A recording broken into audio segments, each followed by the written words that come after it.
এই বৈশাখের মতোই রবি ঠাকুরের জন্ম। সোনার আশ্বিনে নয়, হিমের রাতের অঘ্রাণে নয়, ফুল রাঙানো ফাগুনে নয়, এই খর ক্ষিপ্র বৈশাখেই তাঁর জন্ম।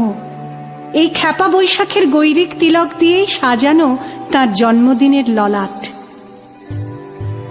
বৈশাখে প্রকৃতির নতুন জন্ম, আমাদেরও নতুন জন্ম এই বৈশাখে, 25শে বৈশাখে, রবি ঠাকুরের জন্মদিনে।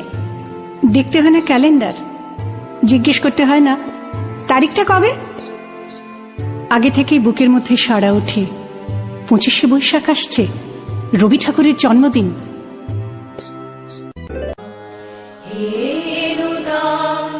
দেখা দি আর জন্মের প্রথম শুভক্ষণ, তোমার প্রকাশ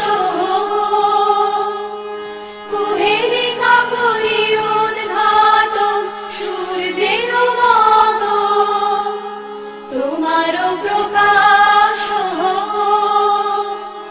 কুহেলিকা করি উদ্ঘাটন সূর্যের মত। দেখা দি আর জন্মের প্রথম শুভক্ষণ। জন্মদিনের পর জন্মদিন ফুরোয় না, রোজই তার জন্মদিন। 25শে বৈশাখ রোজই, প্রতিদিন প্রতিনিয়তই তার সঙ্গে আমাদের চলাফেরা মেলামেশা।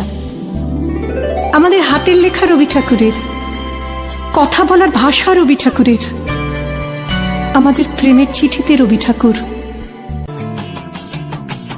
ভালো আছি, ভালো থেকো, আকাশের ঠিকানায় চিঠি লিখো, দিও তোমার মালা খানি, বাউ এই মন ধারে আমার ভিতর বাহিরে, অন্তরে অন্তরে আছো তুমি হৃদয় জুড়ে। আমাদের সংস্কৃতিকে মাটির কাছাকাছি এগিয়ে নিয়ে যাওয়ার সংকল্পে রবি ঠাকুর, আমাদের সভ্যতাকে দানবের হাত থেকে ছিনিয়ে নেওয়ার সংগ্রামে রবি ঠাকুর। আকাশে, মাটিতে, মনে এত যে বৃষ্টি পড়ে, তার ছন্দ রবি ঠাকুরের।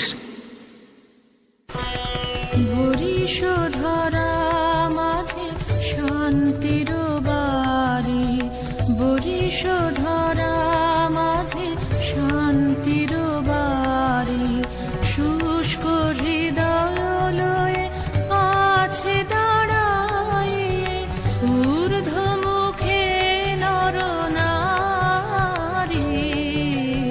বরিশধরা মাঝে শান্তির বাড়ি। এত যে ফুল ফোটে, তার গন্ধ রবি ঠাকুরের। তাই প্রতিদিনই তার জন্ম, কোনো দিনই তার মৃত্যু নেই। কালের কালা পাহাড় এসে কোনো দিন যদি ভারতবর্ষ থেকে সমস্ত ঠাকুরের পুজোর প্রদীপ নিভিয়ে দিয়ে যায়, তবু একটি ঠাকুরের বেদী চিরকাল থাকবে মাটির সঙ্গে গাঁথা। কোন ঠাকুর? রবি ঠাকুর, রবি ঠাকুর।